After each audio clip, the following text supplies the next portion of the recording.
jeune. C'est pareil que pour l'homme. Donc, on dit aujourd'hui, les maquis sont fermés. Ceci, cela ne marche plus.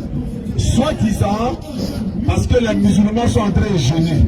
Moi, je dis non. Certes, les musulmans sont en train de jeûner, mais la plupart des jeunes du là qui ne vont plus dans les maquis, ils ont stoppé. Mais en même temps, dans le mois de Ramadan, tu as stoppé, tu n'es pas allé dans les maquis. Tu as fait déménager ta copine en sachant bien que le Ramadan arrive. Allah t'interrogera au jour du jugement dernier. Mais comment se fait-il que toi tu as embauché gauche chez toi, quand Ramadan arrive, elle va aller chez ses parents et demain la fête, elle doit revenir. Le mois là, elle dit que tu as pris ton jeûne, tu as allé jeter dans l'eau. C'est pas bon. Tu as pu t'abstenir pendant le mois de Ramadan, étant donné que tu n'es pas marié, mais tu as pu t'abstenir pendant un mois. Tu n'as même pas rendu visite à ta copine, chose qui est interdite en islam. Mais comment se fait-il que tu ne peux pas t'abstenir encore après le Ramadan? Et puis celle que tu appelles ta copine là, il faut la marier en même temps. Parce que ce que tu dépenses dans copine là, c'est plus que ce que tu dépenses quand tu es marié. Quand tu es marié, Allah même met bénédiction dans ça. Donc les gars, il faut qu'on s'éduque mutuellement. Hein? Il est facile de dire, lui là il fait ça, lui là il fait ça, lui là il fait ça. Nous-mêmes on doit s'éduquer. Et la chance que nous avons, c'est que on est encore vivant. Voilà la seule chance qu'on a. C'est-à-dire qu'on est vivant et on peut se repentir à tout moment. On a le temps de se repentir, donc repentons-nous pendant qu'il est temps. Il y en a qui pensent que c'est dans le mois de Ramadan que les péchés des musulmans sont pardonnés. Non, ça n'a rien à voir. Ce n'est pas dans le mois de Ramadan que les péchés sont pardonnés seulement. Même avant, pendant, après le Ramadan, nos péchés sont pardonnés. Après avoir pris l'ablution, pour aller te procéder devant Allah de façon sincère et lui demander pardon pour ce que tu as fait. On a tous commis des péchés par le passé. Pour ceux qui me connaissent, ils savent qui j'étais. Mais aujourd'hui, je suis en train de prendre mon exemple pour montrer aux jeunes frères aussi, on peut changer de comportement. Exactement. Et puis prendre un bon chemin. Parce qu'Allah a dit, ceux qui ont commis de mauvaises actions, ne désespérez pas de la miséricorde d'Allah, parce que Allah pardonne tous les péchés. Et ceux qui ont commis des péchés, et puis ils se sont repentis, ceux-là, Allah changera leurs mauvaises actions en bonnes actions. Exactement. Donc le Ramadan, c'est le 9e mois du calendrier hégirien musulman. Donc ne dites pas, j'ai coupé carême, je suis en carême. Moi, on a mis carême. Non, les musulmans jeûnent 29 ou 30 périodes. Bon, on a dit 30 jours, mais c'est une période de 30 jours. Donc, nous jeûnons le mois de Ramadan. Ce sont les chrétiens, la plupart des chrétiens, qui font ce qu'on appelle le carême. Nous, c'est la DDR. La dawa dans la rue. Dawa signifie appeler les gens à écouter le message de l'islam.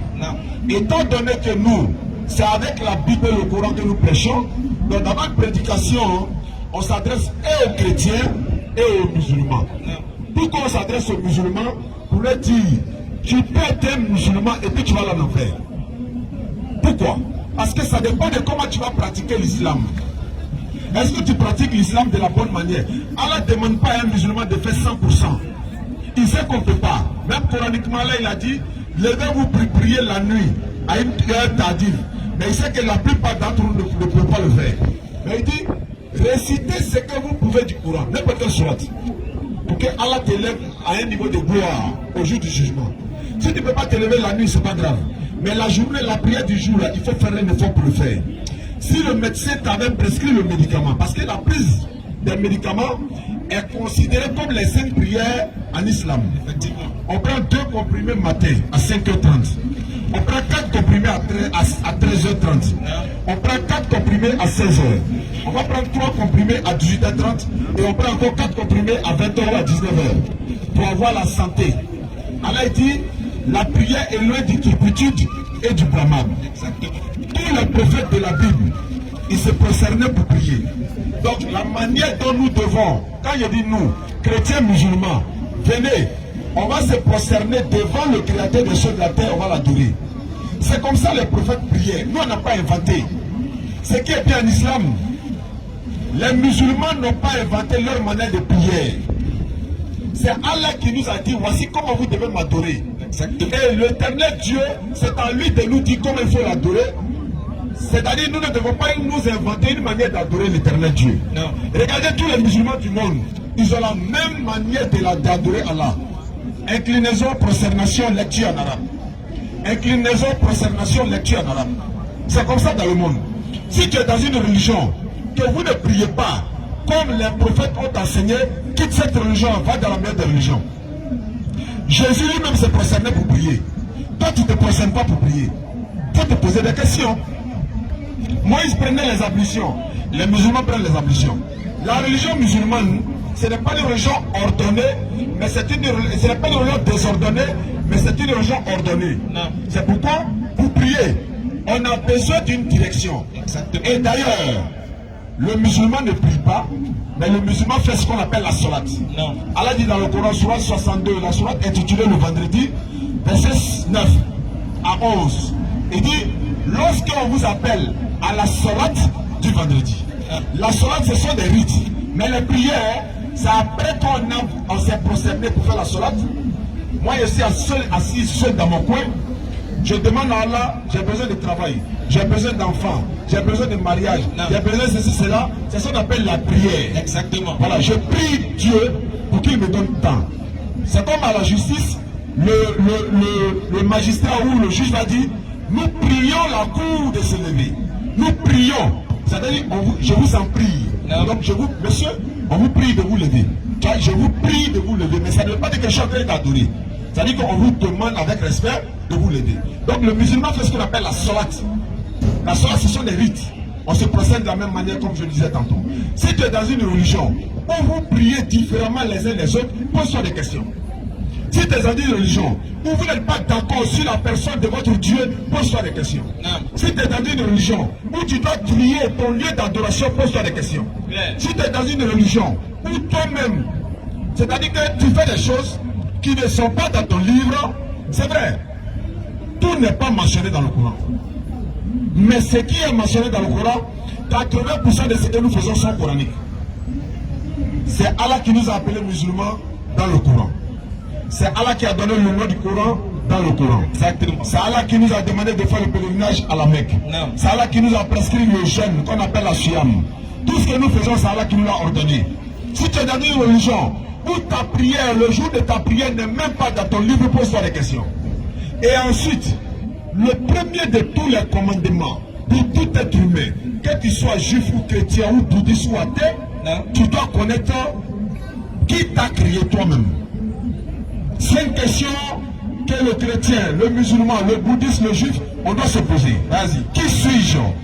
D'où suis-je venu? Et qu'est-ce que je fais ici, sur cette terre? Et où est-ce que j'irai? C'est-à-dire après ma mort, et qu'est-ce qui m'attend là-bas? Qui je suis? On est quitté où pour être ici? Il faut qu'on se pose la question. On était où avant d'être ici? Maintenant on est ici là, on sait pourquoi. Maintenant si on quitte ici là, où est-ce qu'on ira? Maintenant qu'est-ce qui nous attend là-bas? Quand tu as les réponses à ces 5 questions, automatiquement tu vivras paisiblement. Parce que tu peux être malade physiquement, corporellement, mais si ton cœur est guéri là, tu n'as plus de maladie. Le plus grand, la plus grave, sinon le plus grand maladie, c'est de prendre des objets, des personnes comme divinité. Toi tu vas dire que c'est l'homme qui a créé le ciel là, et la terre. D'autres disent non, il n'y a personne qui a, on est venu trouver ça comme ça. Alors que lui-même son téléphone qu'il a là, il n'était pas en train de se promener puis il a ramassé à terre. Il sait qu'il y a quelqu'un qui est à la base. Micro là, c'est quelqu'un qui a créé. Tout ce qu'on a aujourd'hui, il y a quelqu'un qui est à la base. Donc le ciel là, c'est un hasard quoi. La terre là, c'est un hasard. Nous-mêmes là, c'est-à-dire, on est né puis on est là comme ça, il n'y a personne à la base. Non, c'est pas possible. Tu vas dans une entreprise et puis tu veux travailler. On va te dire, va voir le directeur. Le président, directeur général, PDG. Après lui, dans une société bien ordonnée là, tu iras voir qui est après le directeur de la société. Il n'y a plus personne. Mais tu acceptes que le directeur a une limite. Le président de la République du pays, après lui, dans la Côte d'Ivoire, qui gouverne encore la Côte d'Ivoire après le président? Mais tu acceptes qu'après le président, il n'y a pas personne. Maintenant, tu nous demandes qui a créé Dieu? Qui a créé Dieu? Mon papa était avant mon papa, l'autre était avant mon papa, l'autre était avant mon papa, ainsi de suite, ainsi de suite. Non. Nous vous disons, ça c'est un niveau d'égarement encore. C'est pas faux. Allah il dit ceci dans le Coran, surah 51, verset 56. Vas-y. Je n'ai créé les hommes et les génies rien que pour m'adorer. Le mot génie n'est pas dans la Bible. Mais c'est le mot démon qui est dans la Bible. Parce que tu vas demander à un chrétien, c'est quoi un génie? Il ne connaît pas. Les génies ont été créés de feu, selon le Coran. Les anges ont été créés de lumière. C'est ça le Coran vient pour enseigner. Parce que le Christ a dit, celui qui viendra après moi, lui il va vous enseigner dans toute la vérité. Lui ne parlera pas de lui-même. Il vous dira tout ce qu'il aura entendu et il vous annoncera les choses à venir et puis me glorifiera. C'est ça. On a échangé avec un frère la dernière fois. On lui demandait, donne-nous la description du paradis selon la Bible. Il ne peut pas. Le Coran en parle. L'homme a été créé de quoi? On dit d'argile. Sa descendance a été créée de quoi? La Bible est limitée, c'est le Coran qui en parle. Donc quand le Coran vient, la Bible se tait. L'évangile se tait. Le psaume, la Torah, ils se taisent. Et puis on suit le dernier testament, Apocalypse 14, verset 6 à 8. C'est la Bible qui le dit. Nous lisons la Bible pour vous dire que l'islam est vrai. On vous lit la Bible pour vous convertir à l'islam. Si on vous lit le Coran, vous n'allez peut-être pas croire certains versets du Coran, mais on vous lit la Bible pour vous convertir à l'islam avec votre propre Bible. Donc posez-vous des questions. Est-ce que vous n'avez pas un problème, vous n'avez pas un problème de compréhension? Il y a un seul Dieu, créateur des cieux et de la terre. Non, tout le monde est unanime. Il n'est pas deux, il n'est pas trois, il est un seul. Ok. Les messagers là, ils sont venus apporter le même message de la part du même Dieu. Donc ils ne sont pas venus se contredire. Maintenant, comment il peut avoir un seul Dieu, une seule vérité, le même message qu'ont apporté les messagers, et puis il va y avoir plusieurs religions? C'est pas possible. Le bouddhisme n'est pas une religion venue de Dieu, parce que le bouddhisme porte le nom d'un individu qu'on appelle Bouddha. Exactement. Le judaïsme ne peut pas être la religion de l'éternel Dieu, parce que ça porte le nom de quelqu'un qu'on appelle Judas. Abraham a engendré Isaac. Isaac a engendré Jacob. Jacob a engendré Judas et ses frères. Et la religion judaïste tire son origine de Judas, l'un des petits-enfants d'Abraham. Donc Abraham ne peut pas pratiquer une religion qui vient de l'un de ses arrière-petits-enfants. C'est son arrière-petit-enfant qui doit pratiquer la religion d'Abraham. Exactement. La Bible ne peut pas me dire quelle était la religion d'Abraham. Abraham était musulman, selon le Coran, et confirmé dans la Bible soumission. Le christianisme n'est pas une religion qui vient de Dieu, selon la Bible. Ça ne vient pas de moi, hein. Je dis bien selon la Bible. Le Christ n'a pas fondé une religion qu'on appelle le christianisme. Si les chrétiens même sont d'accord, ils sont là, ils ne peuvent pas me contredire. Le christianisme, le nom chrétien a été donné par des hommes. Les disciples de Jésus sont allés prêcher en Antioche. Les adorateurs d'une déesse qu'on appelle Astarte, ils ont vu les disciples de Jésus passer, on les appelle des chrétiens, comme un sobriquet, en se moquant d'eux. Maintenant, si ça c'est devenu une religion, soyons d'accord que ça ne vient pas de Dieu. Claire. Je ne dis pas que ce n'est pas une religion, claire, mais ça ne vient pas de Dieu. Ce qui vient de Dieu ne porte pas le nom d'un individu. Non. Ça s'appelle la soumission totale à la volonté de Dieu, islam. Exactement. Ça ne porte pas d'un nom tel que les Ismaélites, les Mohammedines. Non, on dit islam, soumission. Donc, trouvons la religion qui vient de l'éternel Dieu. Et non une religion inventée par les hommes. Claire. Vous n'êtes pas obligé d'accepter. Jean 8:32, vous connaîtrez cette vérité-là et elle vous affranchira. C'est clair. Ceux qui viennent se convertir avec nous dans l'islam, est-ce qu'on les a contrés? Non. On les a menti? Non. Ils ont ouvert le discernement et ils ont compris que ce que nous disons est vrai. Non. Et c'est 100%. Il n'y a pas chrétien qui peut nous prouver le contraire de ce que nous on dit, selon la Bible et le Coran. À moins que tu viens nous parler spirituellement. Si tu veux parler spirituellement, il faut aller à l'église. Ici, Allah il s'adresse aux intelligents à ceux qui les ont. Et si tu sais que tu ne peux pas nous contester, tu nous laisses prêcher. Nous, on n'insulte personne. On est éduqué parce que l'islam, c'est une éducation. Donc, étant donné qu'on est musulman, on peut se tromper. Là, on peut se tromper. Mais c'est à vous de nous prouver qu'on s'est trompé. Voilà les preuves qui sont là. Donc, en ce moment, on serait prêt à l'accepter. Si Dieu envoie un messager, le messager ne devient pas Dieu. Il devient le représentant de l'éternel Dieu, dans le sens où, quand on voit un messager, on voit l'éternel Dieu. Mais quand tu tues le messager, Dieu ne meurt pas. Il a su au palais là-bas, il ne meurt pas.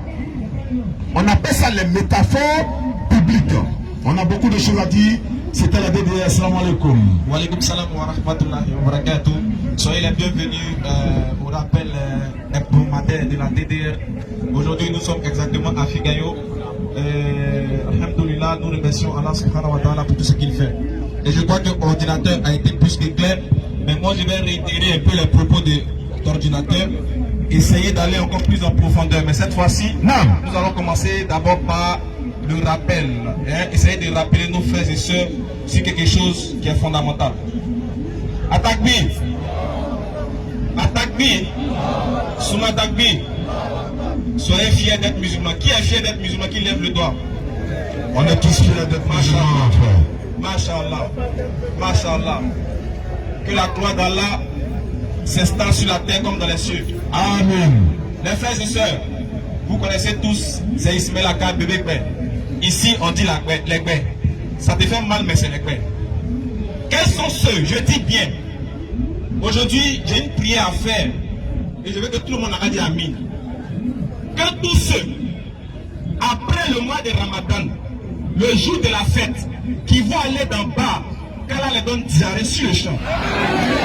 Amen. Dans Djabila. Dans Djabila. Par ici, on dit que Dieu nous tue, ça serait pas bon.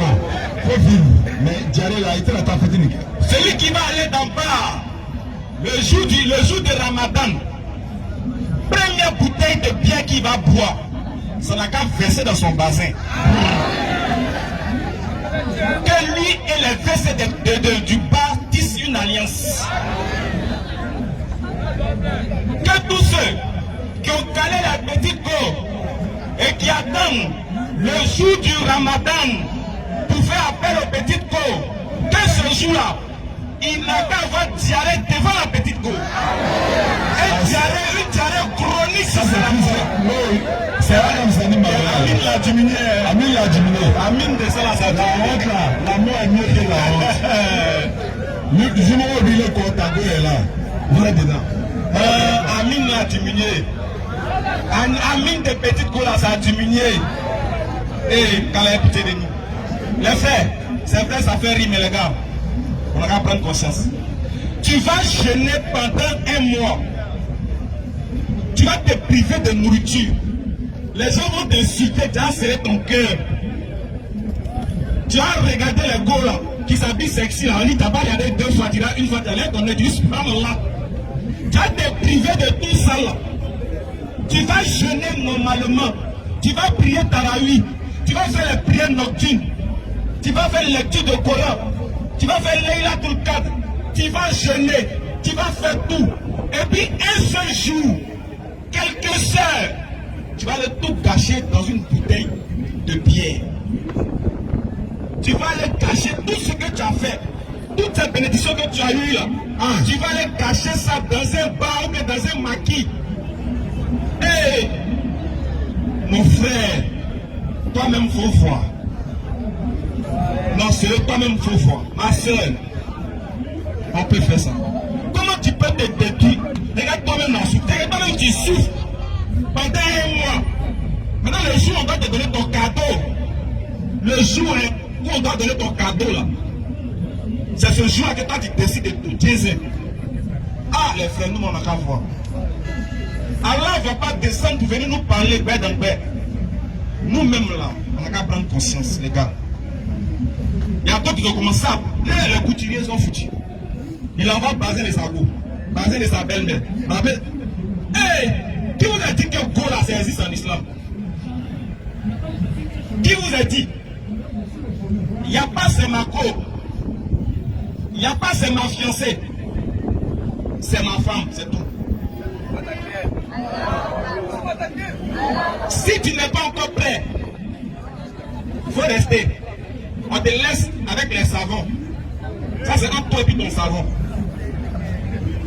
Si tu sais que tu ne veux plus marier le savon, il faut aller dire à ses parents je la veux. Et puis on fait d'autres là. On marie ça, tu prends, tu envoies ça chez toi. Le reste là, ça c'est un fou là-bas. Tu aimes les bonnes choses, mais tu n'es pas prêt à aller pour que tu aller assumer la chose.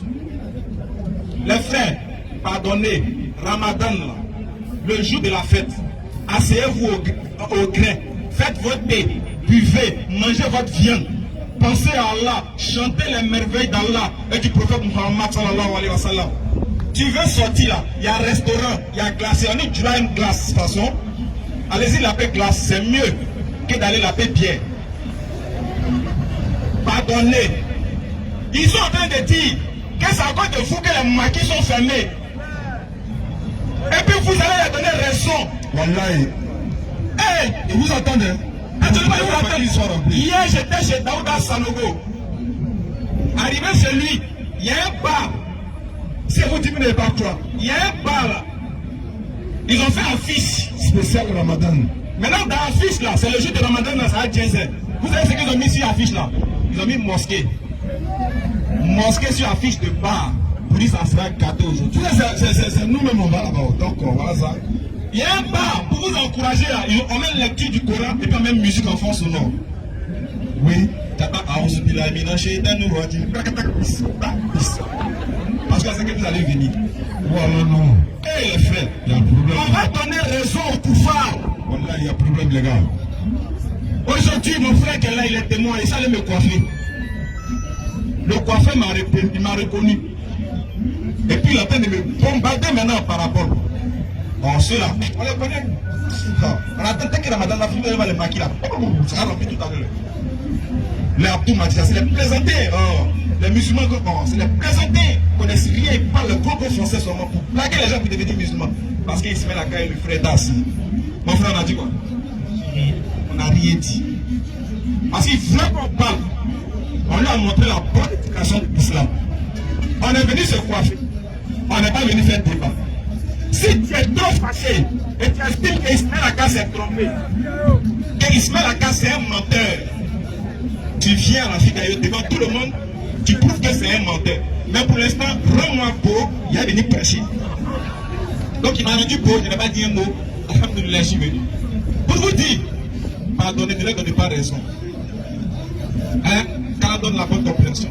Comme on a de la visite, on a des frères qui sont là, on va prendre les questions rapidement. Je voulais rentrer en profondeur, mais on est pris par le temps. Mais Inch'Allah, au cours de la conférence, on va toujours profiter pour exhorter nos frères musulmans à adopter le bon comportement, parce que l'islam, comme Oussaz l'a dit, en plus d'être une religion, c'est une éducation. Salam alaikum wa rahmatullahi wa barakatuh. Wa alaikum salam wa rahmatullahi. Salam alaikum tout le monde. Ok. Monsieur Silva Junior. On rappelle que le jeudi prochain, c'est pas sûr qu'on soit là parce que ça doit normalement tomber sur la fête. On va se prendre, Inch'Allah, peut-être dans un mois parce qu'on va en tourner. qu'Allah accepte. Monsieur Silva Junior est là.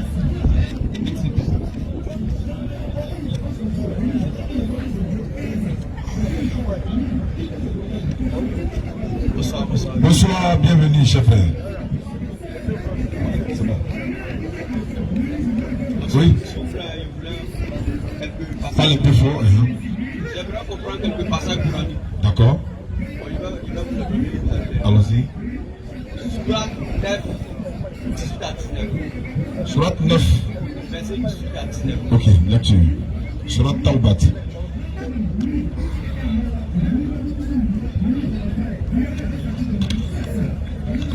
Ne peupleront les mosquées d'Allah que ceux qui croient en Allah et au jour dernier.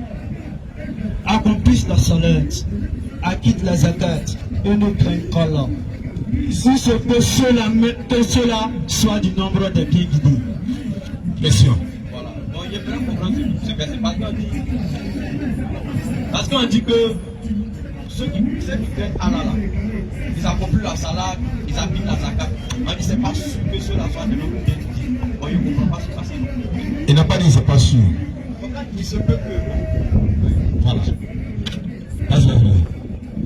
Exactement. Le mot, c'est écrit, il se peut que vous soyez les noms qui bien guidés. Quand on regarde dans le contexte de la sourate, il faut commencer à partir de la sourate, à partir du verset 10. Tu vas comprendre qu'il s'agit des gens. Allah il dit, répétez le verset, non, 18 d'abord, on va expliquer. 18 d'abord, on a expliqué, puis on va repartir le verset 10. Lecture. Ne peupleront les mosquées d'Allah que ceux qui croient en Allah D'accord, celui qui croit en Allah, et au jour dernier. et ensuite il croit au jour dernier. Regarde mon frère. Accomplissent la salat, Comment il accomplit la salat, acquittent la zakat acquitte de sa zakat, et ne craignent qu'Allah. et puis craint qu'Allah. Regarde. Il se peut que cela soit du nombre des bien guidés. Il se peut que ceux-là, ceux qui vont accomplir ces actes-là, soient des noms des bien guidés. Attention, il ne dit pas du paradis. Parce que la plupart du temps, ils disent que voilà, ceux-là, ils ont fait tout ça, mais leur paradis n'est pas sûr.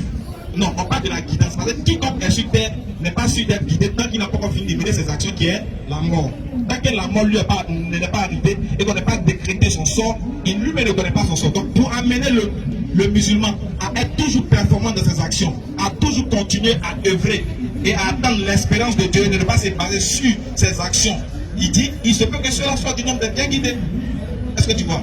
C'est une manière d'amener le musulman à aller de performance en performance. Est-ce que tu comprends? Ça n'a rien à voir, c'est seulement dire, ça n'a rien à voir avec le paradis.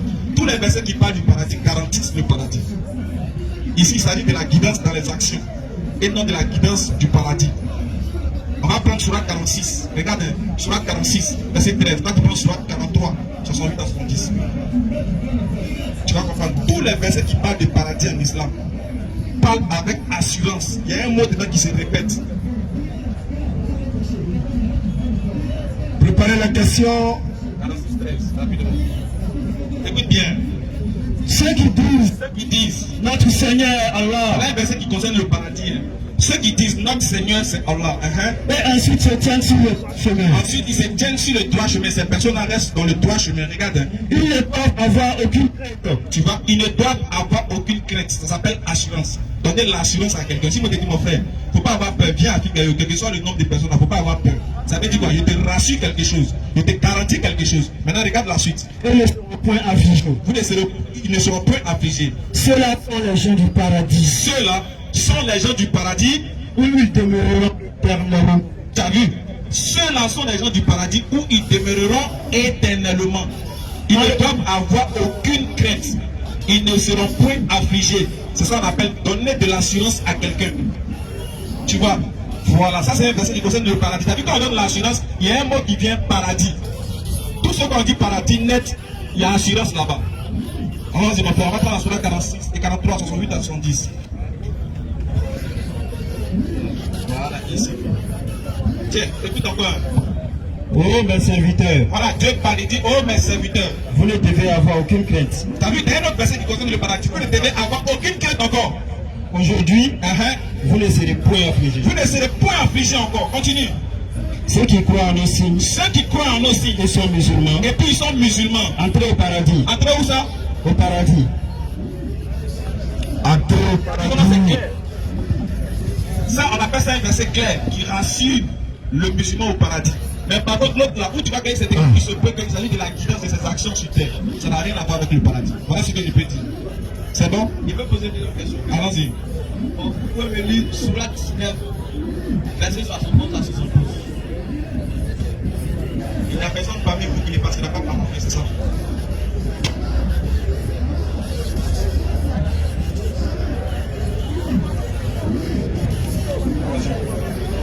Il n'y a personne parmi vous qui ne passera pas par l'enfer. D'accord? Car il s'agit là pour ton Seigneur d'une sentence irrévocable. Il n'y a personne parmi vous qui ne passera pas par l'enfer car il s'agit là pour ton Seigneur d'une sentence irrévocable. Qu'est-ce que tu veux comprendre?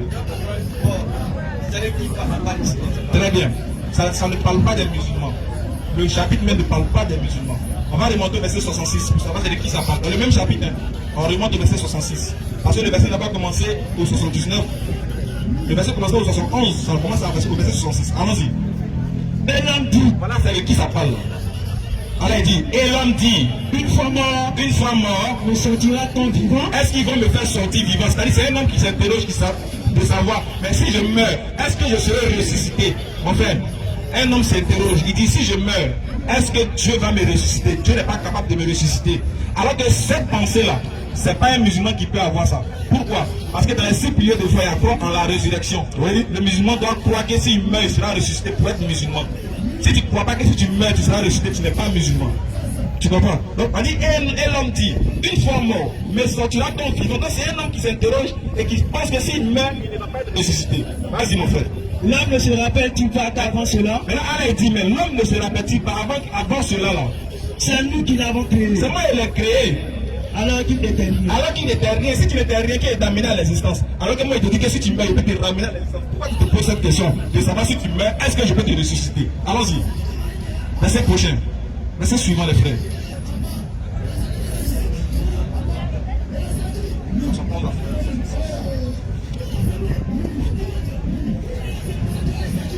Préparez les questions.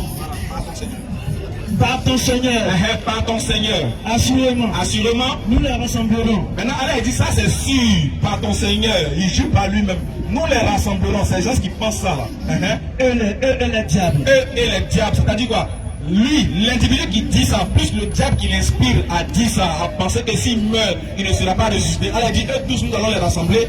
Puis nous les placerons autour de On l'enfer. va les mettre maintenant autour de l'enfer. Ils Agenouillés. seront agenouillés. Ensuite, nous arracherons de chaque groupe ceux d'entre eux qui étaient les plus obstinés. Allah dit, il y aura dans chaque groupe, on va arracher ceux d'entre eux qui étaient les plus obstinés contre le tout miséricordieux. Par exemple, tu vois ce coin qui est là-bas là. C'est les plus obstinés. C'est-à-dire que parmi tous les mécréants, il y a les capitaines des mécréants. Tu as vu, non? Il y a d'autres ceux qui sont allés loin dans la mécréance. Voilà. Donc, Allah dit, soyez patients. Tous ceux qui font ça là, nous allons les retrouver autour de l'enfer. Puis on va crier parmi eux. Ceux qui étaient plus durs, qui venaient crier beaucoup à Kigayo là. Là, ce qui va se passer. Puis nous sommes les meilleurs à savoir ceux qui méritent le but d'être. Vas-y, frère, continue la lecture. Il n'y a personne parmi vous. Il n'y a personne parmi vous. Vous qui avez cru que si vous mourrez, vous ne serez pas ressuscité là. Il n'y a personne parmi vous là. Qui ne passera pas par l'enfer. Il n'y a pas quelqu'un qui va passer là-bas. Allons-y. Car il s'agit là pour ton Seigneur. Faut dire le mot là. Il y a pour Seigneur. Car il s'agit pour ton Seigneur D'une sentence irrévocable. on dit une sentence. Est-ce que le musulman peut avoir une sentence envers Allah? Non, c'est pas une sentence. Qui a la sentence, c'est le mécréant. Donc on dit il s'agit là pour ton Seigneur d'une sentence irrévocable. Il y a un frère sur TikTok qui faisait beaucoup de bruit. Il insultait les musulmans. Il traitait l'islam de tous les noms. Les musulmans lui ont parlé, il ne veut pas écouter, il s'en fout. Il ne fait pas de débat, mais il insulte seulement. Il y a un jour, il a fait une vidéo. Il dit, mais pourquoi les musulmans vous vous fâchez? Si vraiment Allah il est vrai, il est Dieu là, il va se charger de mon cas. Ah, il allait dormir, il est mort. Allez-y, voici TikTok. Il est mort, c'est fini, on ne parle plus de lui. Il va les régler, c'est à qui? C'est là qu'il va. Là maintenant, tu as vu, il est parti dans la mécréance, dans l'ostentation à Allah. Il ne peut plus revenir. Tu sais comment c'est chaud? Imagine ce qu'il attend là-bas. Il y a d'autres là. Chacun va avoir sa place en enfer. D'autres auront les deux chambres salon. D'autres auront là en train coucher. Chacun. Tous ceux qui font bruit là. Allah nous demande, nous les musulmans, d'être patients. Mon frère, avant, excuse-moi ça, je sors maintenant de ta question. Avant, tu ne pouvais pas trouver des musulmans comme ça, en train de voir les gens parler mal de l'islam et ne pas réagir. Tu ne pouvais pas voir ça avant. Mais aujourd'hui, là, on écoute. Ça fait mal. Et puis on supporte. Mais qu'est-ce qu'Allah a dit de ceux qui supportent? Ceux-là seront les vainqueurs. Allah dit, les gens du paradis et puis les gens de l'enfer ne sont pas la même chose. Car les gens de l'enfer, là, c'est eux les perdants. C'est-à-dire que tu es au paradis, tu vas lui en enfer, la personne doit le gifler un feu. Maintenant, puisque ce n'est pas ma maman, il insulte. C'est pas mon papa, il insulte. Il insulte qui? Allah. Donc qu'est-ce que moi je dois faire? Je le laisse avec Allah. Mais le juge se trompe pour venir m'affronter sur les débats. Je l'humilie. C'est tout. Tout ce qu'il peut faire là, c'est un musulman. C'est tout. Sinon, on est là. On est là. Mais il n'y a pas un cas ce jour-là, même si Satan est derrière toi. Le jour que le Saint-Esprit les abandonne, il est blague et puis il arrive ici. Tu vas voir. Car donne la bonne compréhension. On veut remercier également tous ceux qui ont participé pour l'achat du groupe électrogène. Alhamdulillah Rabbil Alamin. On a eu l'électrogène. On a demandé la samedi passé. D'ici mercredi même, on a déjà eu le groupe électrogène. Donc on vous annonce officiellement qu'on a eu le groupe électrogène. On dit merci à tous ceux qui ont participé pour obtenir le groupe électrogène. Donc à la reprise, on va envoyer la solo complet avec le groupe électrogène ici au Bénin et dans beaucoup de nos tournées, Inch'Allah. Pour que vous ayez de bons sons, quoi. Vas-y. Prochaine question, suivez-la rapidement. Ok. Monsieur Rodrigue. Monsieur Rodrigue, rapidement. Là, vous doit parler fort dans le micro n'est pas en forme, donc parlez fort. Il y a un frère qui nous a offert aussi des micros, donc on va les prendre ça demain pour qu'on puisse. Non, il vient vous poser question. C'est pas débat, il vient poser question.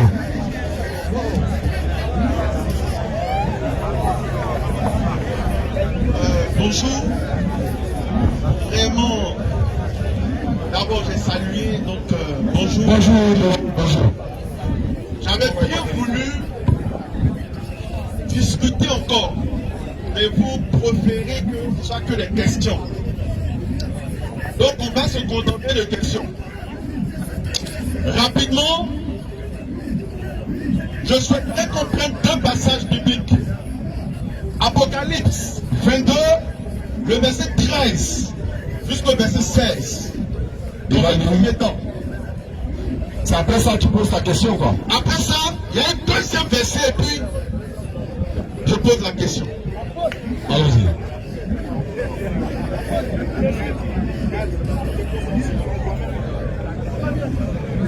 Ok. Vous avez pu prendre, vous pouvez m'aider ou bien moi-même de lire. Allons-y, ça va nous faciliter la tâche. Ok.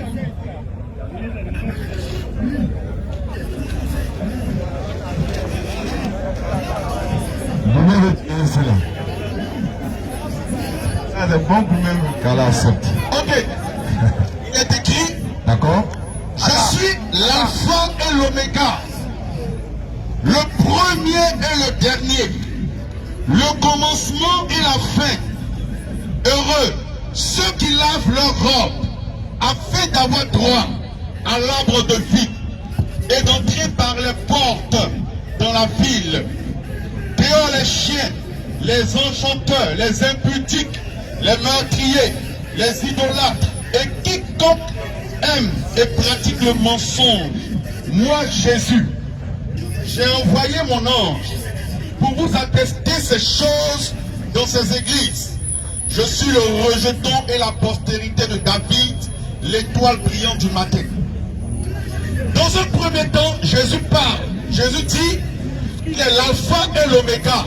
Est-ce que nous sommes d'accord avec ça dans un premier temps? Est-ce que nous sommes d'accord? Jésus a dit, Je suis l'alpha et l'oméga, le premier et le dernier, le commencement et la fin. Faut lire bien. De bien lire, hein? D'accord. Je reprends.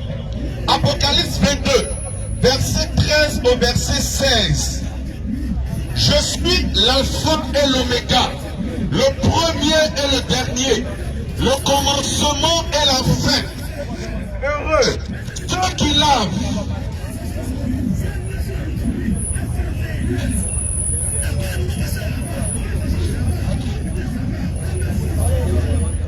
Heureux ceux qui lavent leur robe afin d'avoir droit à l'arbre de vie et d'entrer dans les portes dans la ville.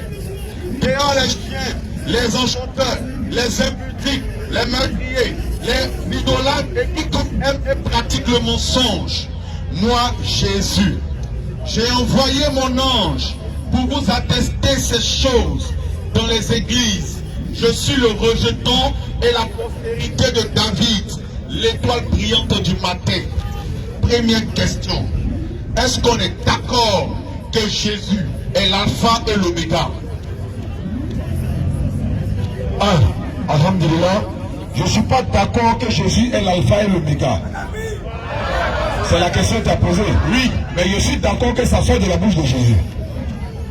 C'est de la même manière, que le prophète Esaïe a dit la même chose. Oui, je suis Dieu.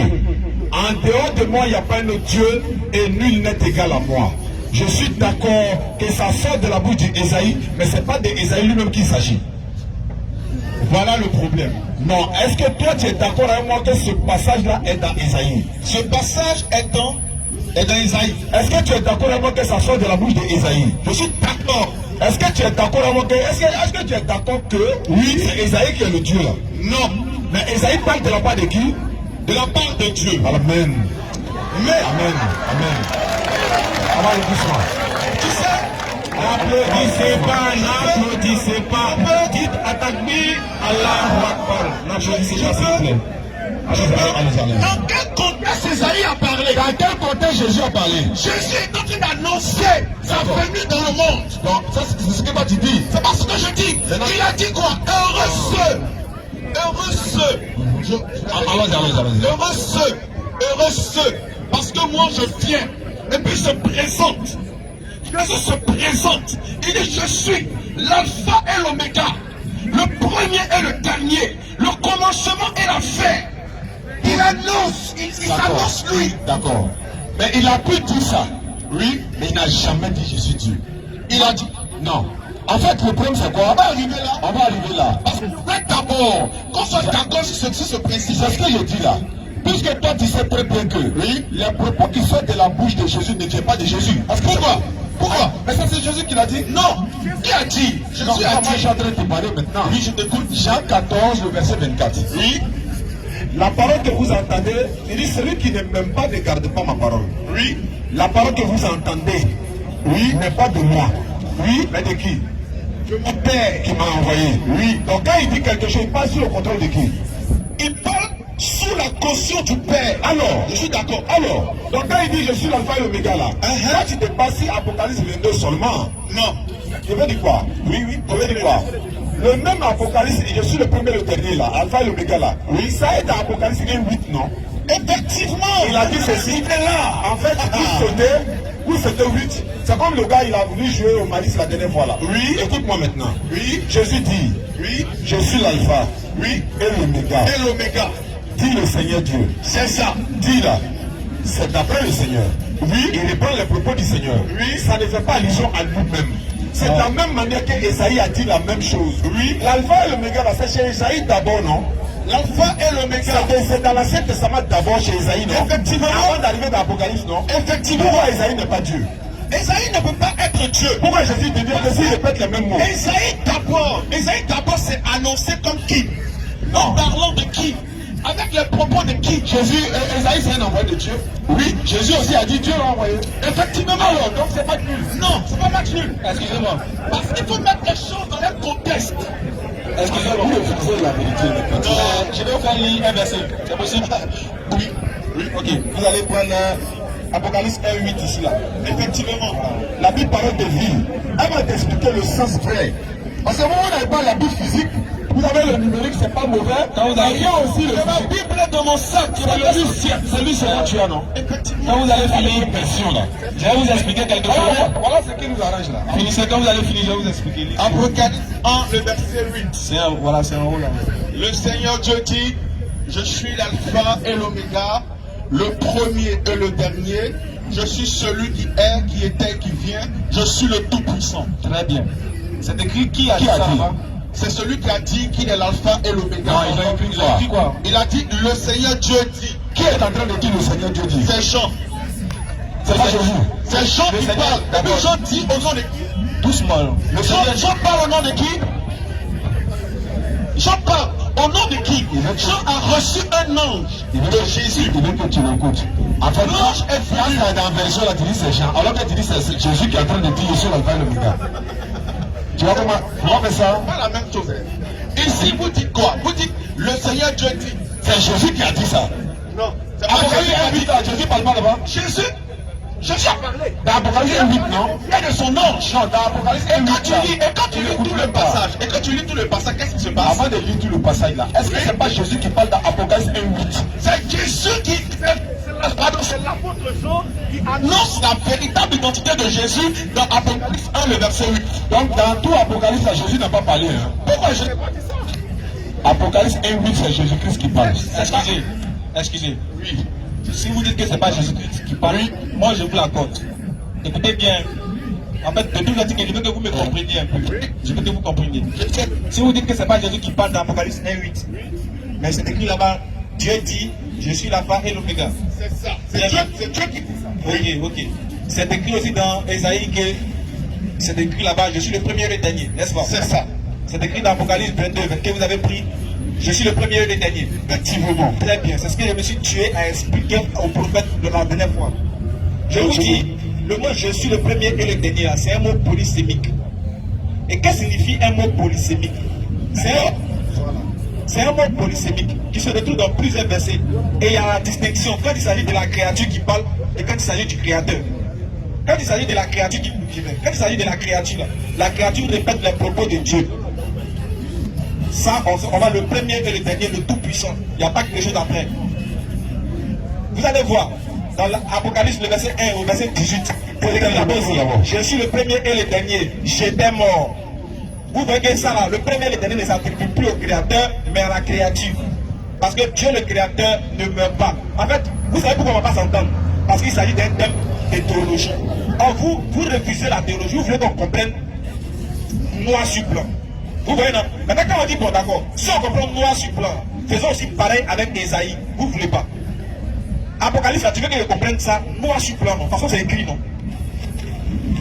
Oui, Jésus a parlé. D'accord, maintenant, quand on va chez Esaïe, là, quand Esaïe parle, pourquoi tu dis que non, Esaïe n'a pas parlé? Non plus avec le... Lorsque le prophète doit parler, il y a les passages qui précèdent les paroles du prophète. Et les passages qui précèdent les paroles du prophète, les paroles disent, Dieu dit, je prends le cas de Moïse, Dieu dit à Moïse, parle aux enfants d'Israël, et puis il annonce son message. Et après, Moïse vient et puis parle. C'est pas la même chose. Hey, dans ce cas-là, c'est pas la même chose. Dans Esaïe, là, c'est écrit, je suis l'alpha et l'oméga, le premier et le dernier. Effectivement, est-ce que tu es d'accord avec ça? Oui. D'accord. Est-ce que Esaïe est l'alpha et l'oméga? Non. D'accord. Non, non. Oui. Vous voyez, écoutez, hein. Regardez ça, c'est non. Oui. Oh, c'est l'alpha et l'oméga qui est écrit là-bas. Hein. C'est ça. Maintenant, dans Apocalypse 22, là. Oui. Qui a dit je suis le premier et le dernier? C'est Jésus. Est-ce que vous êtes d'accord qu'il est l'alpha et l'oméga? Oui. C'est là il y a problème. Non, il est Quand pas. c'est pour Esaïe, tu refuses. Quand c'est pour Jésus, tu acceptes. Tout ça pour montrer qu'il est Dieu. C'est mieux, on va passer à autre chose. Parce qu'on va passer à autre chose. On va perdre le temps. Ça me coûte trop cher. Ok, pas de souci. J'ai encore un autre verset pour vous. Allez-y. Voilà. J'ai Malachie 4, le verset 5. Et Matthieu 17, le verset 10 à 13. On va comprendre aussi. Ou bien Ismaël, c'est ce que tu veux. Tu veux que quelqu'un vienne. Ou bien Ismaël, tu veux que quelqu'un vienne. Mais quelqu'un est toujours venu, mais c'est pas Dieu qui est venu. Bon, je veux dire qu'il y avait qui n'a pas Je vais dire que moi, exactement, je veux que quelqu'un vienne. D'accord, que tu te dis. Enfin, c'est un terminus On va prendre le passage. Malachie 4, le verset 5. Et puis Matthieu 17, le verset 10 à 11.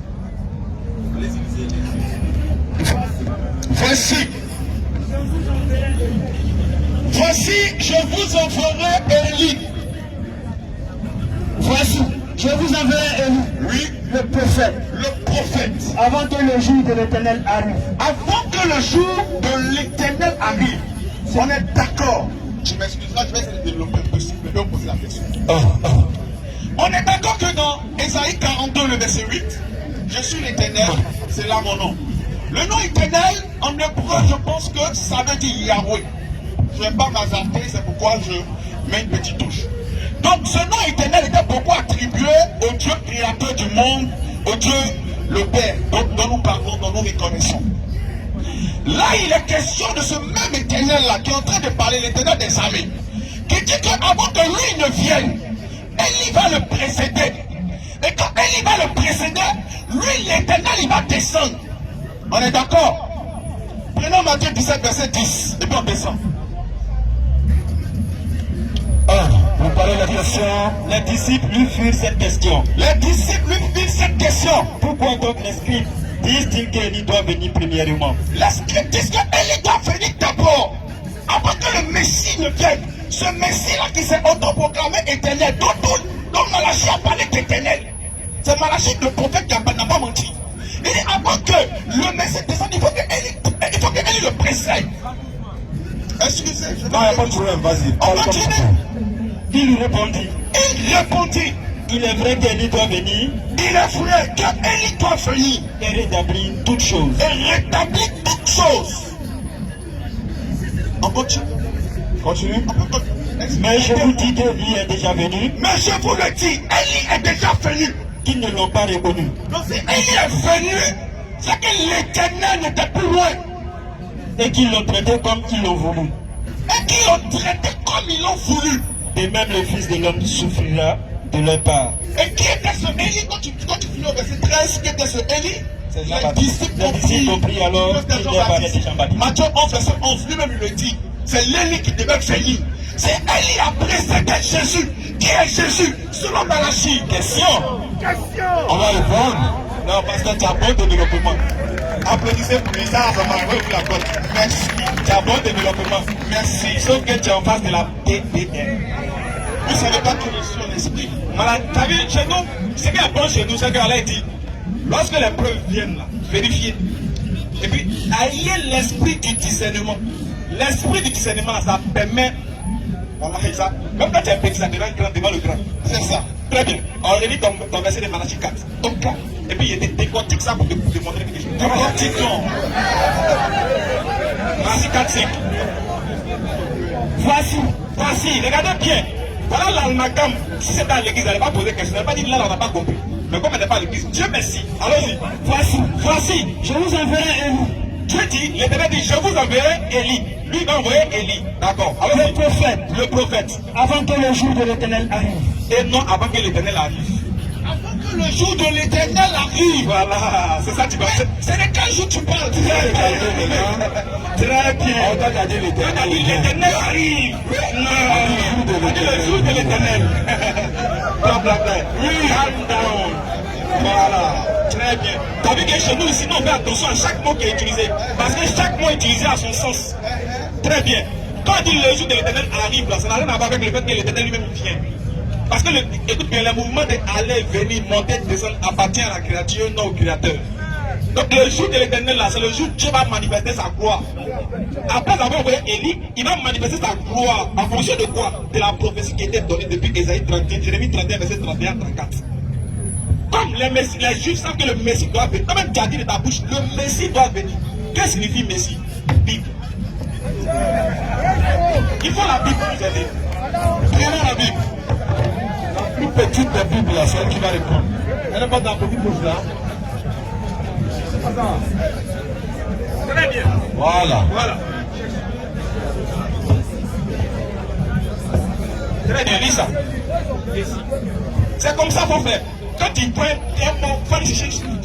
Je vous ai dit, si les pasteurs font l'effort de connaître la Bible avant de parler de la Bible, ils seront sauvés. C'est ça. Il faut étudier la Bible avant de parler de la Bible. Voilà. Qu'est-ce que signifie Messie? Messie.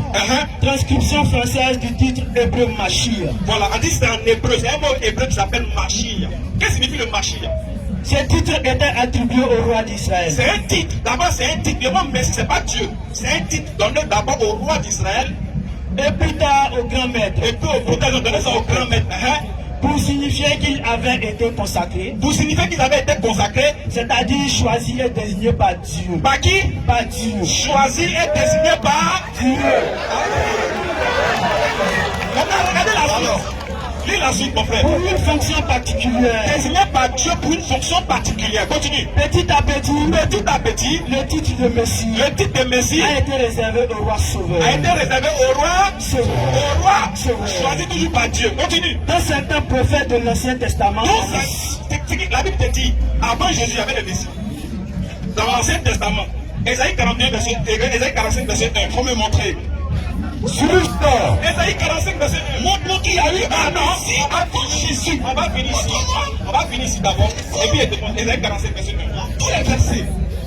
Il va te montrer ça tout. Il n'y a pas de problème.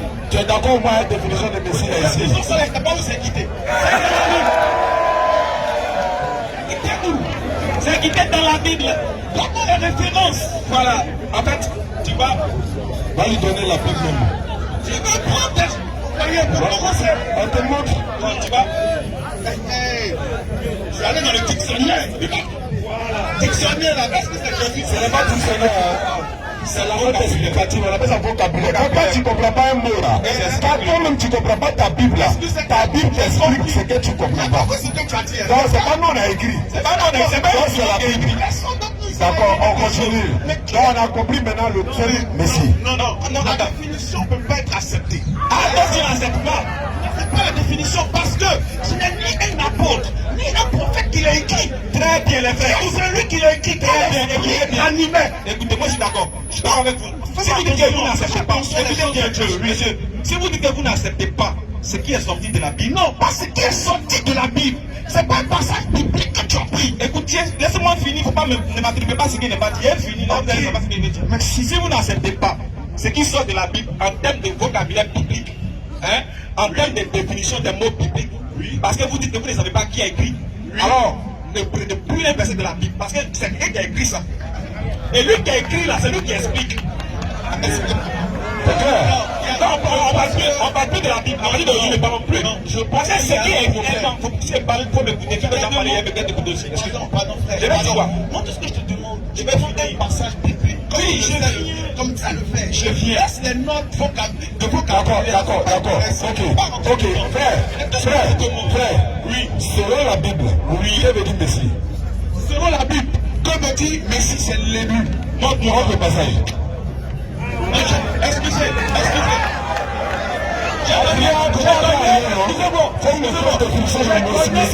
Excusez-moi, je donnais la signification spirituelle entre ces deux. On n'est pas dans le spirituel, on n'est pas à l'église.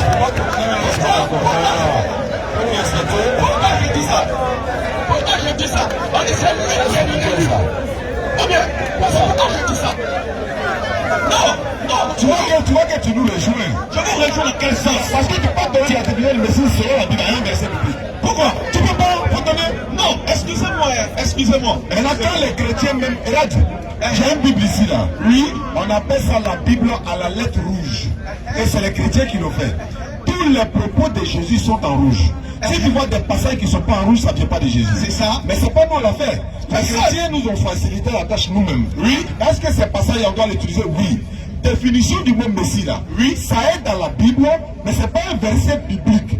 C'est comme la note explicative de la Bible, par exemple, où on dit qu'est-ce veut dire chrétien. Si je te demande qu'est-ce veut dire chrétien, tu vas aller peut-être dans le dictionnaire. Mais moi, je prends ceux même qui ont écrit la Bible et t'explique qu'est-ce veut dire chrétien dans la Bible. Tu vois, tu m'as posé... normalement, tu dois l'accepter parce que ça Tu m'as posé une question. Tu m'as dit, sur la Bible, que signifie Messie? Il n'est jamais écrit dans la Bible que le Messie veut dire. Maintenant, C'est pourquoi j'ai dit que ça n'existe pas. mais comment savoir qu'est-ce veut dire Messie? Comment le savoir? Voilà, c'est pas la compréhension des choses. Fais une compréhension. Regardez, excusez-moi, tu ne peux pas lire de cette écriture. Mon frère. Un livre spirituel. On va Tu ne peux pas parler de compréhension. J'ai une question. On va la J'ai une question. Donc celui qui a mis ça ici là, il ne devait pas mettre. Celui qui l'a mis, franchement, il ne devait pas le faire. C'est moi. Bon, en même temps, dans le même contexte, oui. 1 Samuel 13:1, Saül était âgé de point lorsqu'il devient roi. Là, on est dans le verset biblique maintenant. On est dans le verset biblique. L'âge là est passé où? J'aime ça. L'âge de Saül là, c'est pas qui a oublié? L'âge de Saül. Excusez-moi, les histoires de l'âge de temps, ça ne sauvera pas. J'ai dit qui a écrit? Vous avez posé une question. Vous n'avez pas de répondre à ma question. Non, on n'est pas d'abord dans la question, on est dans la définition maintenant. Quand tu dis ça ne vient pas de la Bible, quand tu refuses, je te donne maintenant ce qui vient de la Bible, après ça on revient dans ton contexte maintenant. C'est ça. 1 Samuel 13, verset 1er. Oui. Saül était âgé de point 1 lorsqu'il devient roi. Et il avait régné 206 Israël. Oui. Qui a mis point là? Qui a mis point? La Bible dit qu'il y avait des scribes qui étaient chargés d'écrire, comme on appelle ça, les tests des prophètes. D'accord. Les prophètes avaient des scribes avec eux. D'accord? Donc si tu veux rentrer dans ces histoires de qui a écrit ça, qui n'a pas écrit ça, Les scribes là, ils ont été inspirés par Dieu, non? Oui. Mais pourquoi ils ont oublié l'âge de Saül? Ils ont vraiment été inspirés. Non, comment ils ont oublié là de Saül? Mais pourquoi ils n'ont pas mis? Pourquoi on met pas point? Excuse-moi. Annette n'a jamais vu le verset en direct. Non, il n'a jamais vu. Faut pas dire ça, t'as jamais vu le Non, il n'a jamais vu ça. Ça va démontrer là, ça va. Excuse-moi, il y a plusieurs versets comme ça que les gens font ressortir.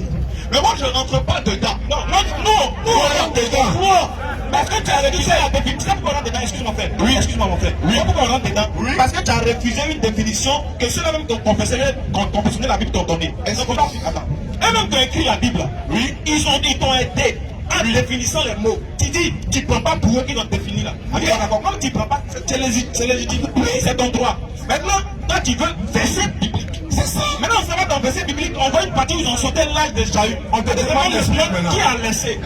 On fait comment? Mais comment je vous ai dit que je posais ma question? Je ne peux pas répondre à ça, on laisse ça. La Bible dit, on va répondre à ta question. le jour de l'éternel. On va répondre à ta Vous dites question. que le jour de l'éternel là, c'est pour ne pas dire que l'éternel est entré. Ça veut dire quoi? Ta question. On dit voici mon jour arrive. Tu dis que c'est pas, ça ne veut pas dire que c'est lui qui vient. Lui, aïe. Maintenant comprends ça là comment? Je t'explique maintenant comment tu vas comprendre. Voilà, il faut m'expliquer. Soyons en l'essentiel. Laissons les à côté là, c'est pas trop intéressant. Quand on dit le jour de l'éternel vient, oui, et puis l'éternel vient, on t'a déjà dit que c'est deux choses différentes. Ça aussi, la problème. On va pas comprendre. Parce que, en fait, il y a tout que nous sommes en train de faire là. D'accord. C'est pour aller prouver que Jésus est Dieu. Effectivement. Ah, tu ne pourras pas. Donc, quand tu as fini là, pour moi là, on partait dans le vif du sujet. C'est ça. Pour aller maintenant prouver que Jésus-Christ est Dieu ou pas. Parce que Malachie a dit, Dieu viendra. Oui. On n'annonce pas l'arrivée de Dieu parce que Dieu ne vient pas. Il envoie des prophètes. C'est pourquoi dans Luc chapitre 7, C'est ça. verset 16 à 17. Oui, Jésus, après avoir fait le miracle, ressuscité l'enfant mort de la veuve là, le peuple a dit, un grand prophète est apparu parmi nous et Dieu a visité. Le prophète, il nous a parlé par le Fils. Qui nous a parlé par le Fils? Dieu, Qui est le Père. Le Fils c'est Jésus. Maintenant, celui qui nous a parlé par le Fils, c'est lui qui? C'est le Père.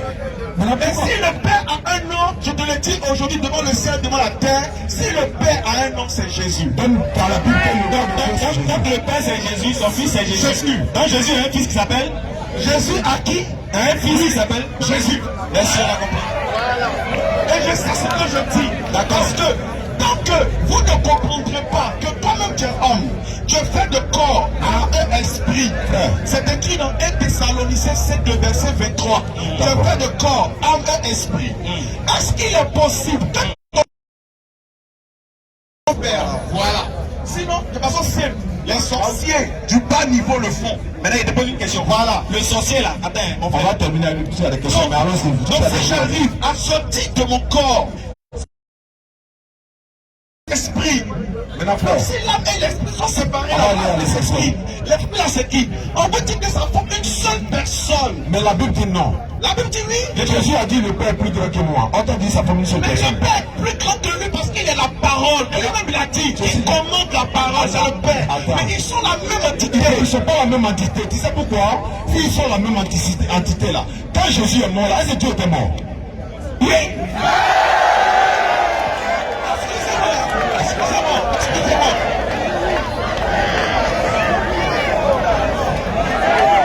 Excusez-moi. Excusez-moi.